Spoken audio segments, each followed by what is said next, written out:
proposition. My mental model for ETH is that they've built, because of the layer 2s, massive redundancy in how much the chain can be used. And because of how the fees have been allocated, it makes it look particularly bad.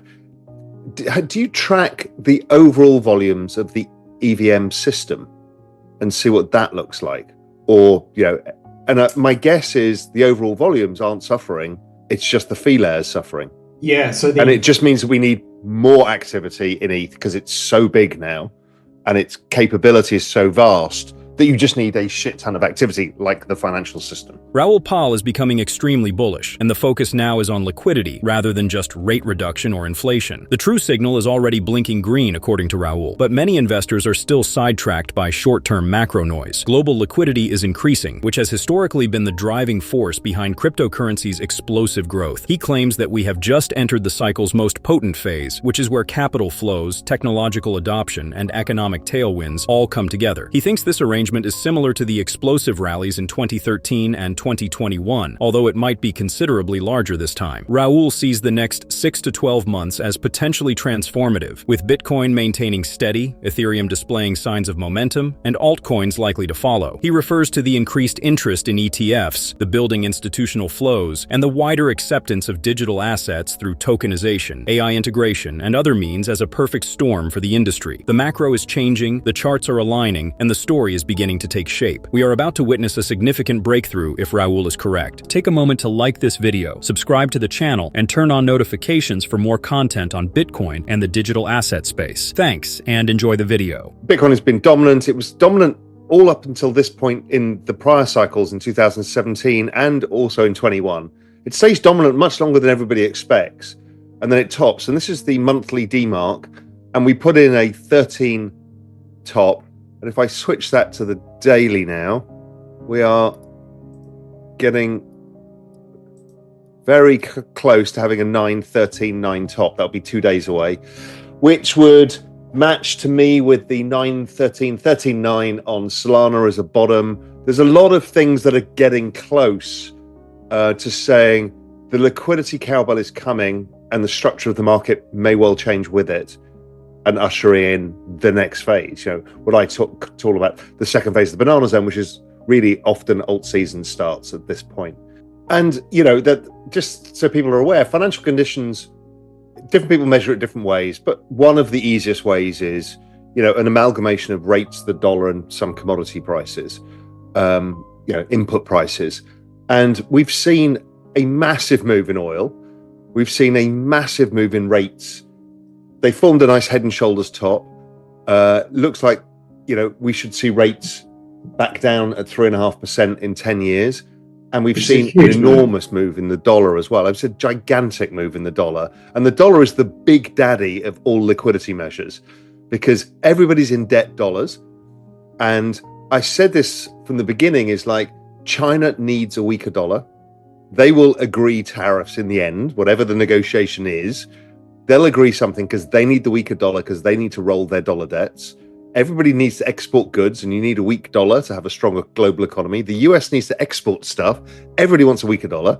And the weaker dollar is the biggest stimulus you can get. So it kind of is all, for me, it's like it's setting up.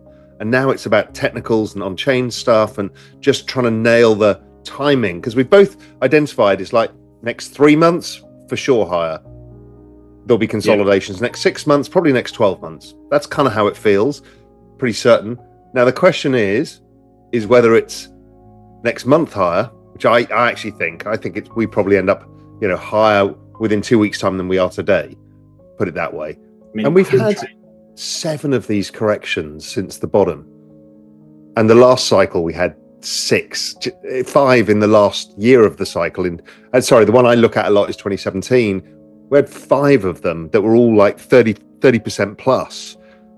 So we're all petulant children. Like we're just never happy, even though this asset class is like delivering over the long term, or at least Bitcoin is anyway. Yeah. And then so we bottom over the next 3 weeks, 4 weeks, probably more sideways than sharp down. Obviously alts probably still continue to bleed for that period of time. because Bitcoin needs to reestablish itself. Coming out the other side, we've got a lot of discounted stuff. DeFi is one of the areas that's kind of front and center for you. Anything? Yeah, because it has the fees, it has the uses. So if the thesis is right, then DeFi should do really well. And it is the only sector or any sort of DApp sector that's really gained traction so far. Do fees matter in speculative phases, or is it a disadvantage? It's kind of an advantage over a long-term value accrual, but often anything you can't value, like brand new protocols or memes or whatever, tend to outperform in the periods of market kind of euphoria. Raoul Pal claims that the timing couldn't be more ideal, although it might take many more months for official indications, such as the ISM, to indicate a complete recovery. Astute investors understand that the true advantage lies in taking action before the data catches up. Anticipating the cycle, rather than responding to it, is crucial in rapidly evolving markets such as cryptocurrency. The US dollar is depreciating, global liquidity is increasing, and the conditions are favorable for cryptocurrency's next significant surge. Raoul is ringing the bell. For the time being, he believes Bitcoin will lead the way, but altcoins, particularly those with significant practical use and widespread acceptance, like Solana and cutting-edge DeFi technologies, might follow with tremendous growth. We're about to dive deep into his insights, but before we do, make sure to subscribe and hit the bell icon to stay updated with our latest videos. Yeah, and if you listen to Trump and Besant and everybody, they're like, first get the dollar down, get rates down, get oil down, get the tariffs done, get some tax revenues coming in from that, maybe give them out to some people, the bottom 50%, whatever it is that they do with this. And then it's about growth, because they need the economy growing. And Besant has been really clear about this. It's like, we need Main Street to be making money again. And the issue has been rates have been too damn high. And they need to get the ISM through 50 and accelerating higher, which is the classic sign of the next phase of the cycle, which is when liquidity is really happening, the business cycle's happening, earnings get recycled, people start taking risk. That all lies ahead. But because the ISM is still bottoming, which is unbelievable, it's the longest bottoming pattern, I think, in the history of the ISM now, it kind of almost certainly pushes the cycle into 2026. Yeah. Which means we've got 12 months ahead of us. Because people, I think, mentally in their heads are like, oh, well, I want to start getting out by October because... and so they keep getting worried we're not going to make the price returns. But we got a year to make price returns. And the last year of a bull market, we've often seen 2, 3, 4, 500% returns. Yeah, I mean, I look at it in another way, is take that as accepted. And what you tend to get is every one of these falls 70% after launch. And then that's when you got to do your work. Is this interesting? Yeah, because if it's interesting and you buy it down 70% for its first correction, or 80%, whatever the number is, that's when you can make some real money if you get something that has real activity and catches a narrative. Yeah. So the best thing is don't buy these things on launch. So here's Solana weekly again, 9, 13, 9, that was the top. We're counting down to the weekly 9, which should come in any day next week. So it tells us a potential low. When I look at the daily, this brutal collapse from 280 something back down to 115, again, we're now at a 7 count, would give us another 2 days. We would have a 9, 13, 9 bottom. So we're really starting to set up in many of these. I think SUI on a weekly as well was a perfect 9 signal. We're now looking where we might be in this is the daily. We're on a 10 of 13 and a 6 of a 9. So it kind of feels so close to me that we're at the capitulation time that you and I spoke last time back in September. And the forward-looking liquidity stuff looks good.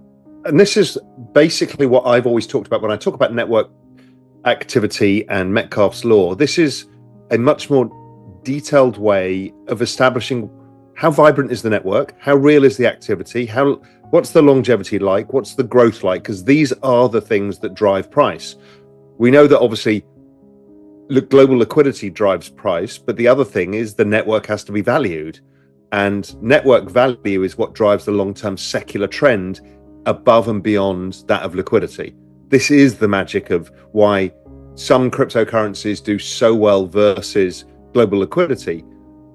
For example, we see that Bitcoin is almost like 8x the performance of the NASDAQ. And so the NASDAQ is 97.5% correlated to, or it has an R-squared of 0.97 to global liquidity.